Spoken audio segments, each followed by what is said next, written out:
il a fallu qu'il déménage, qu'il renie tout ce qu'il avait dit et qu'il déménage en Suisse. Mais qui lui a demandé de déménager? Les services de renseignement.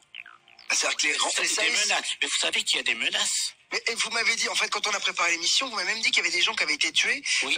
parce qu'en fait, pour les faire taire, Oui. avec des armes assez particulières. Oui, on utilise maintenant les armes infrasons. Alors c'est quoi ça? Les armes infrasons, c'est des armes qui font les arrêts cardiaques à distance et qui peuvent faire des hémorragies cérébrales. Hein? C'est-à-dire, on met en vibration le cœur jusqu'à temps qu'on a un arrêt cardiaque. D'accord. Bon, les services de renseignement, les services secrets français, les Israéliens, les Américains, on travaille sur ces armes. D'accord. Et ils sont de plus en plus sophistiqués.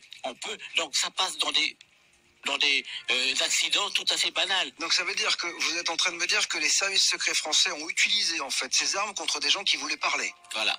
Et on les tue plus comme avant, comme une balle ou un revolver. Ouais.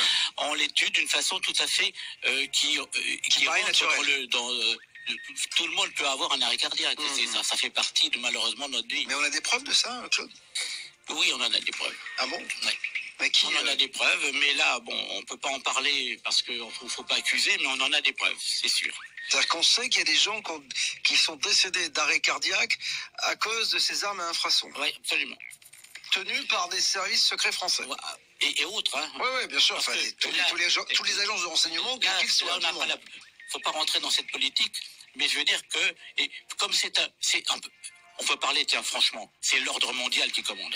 Ah, là encore une fois, on revient, et on en parle souvent du nouvel ordre mondial. L'ordre mondial. En fait, c'est une poignée d'hommes, si j'ai bien compris, le nouvel ordre mondial, qui détient les clés de toutes les vérités. Voilà. Et en fait, elle nous donne de temps en temps des petites bribes d'informations. Ouais, elle nous donne des petites brides, elle nous donne, elle a commencé par le transistor à une certaine époque, puis le laser, et puis comme je disais tout à l'heure hors antenne, vous avez vu que en un siècle, le progrès que la science a fait par rapport au millénaire avant, c'est extraordinaire. Donc il a fallu qu'on leur apporte des éléments.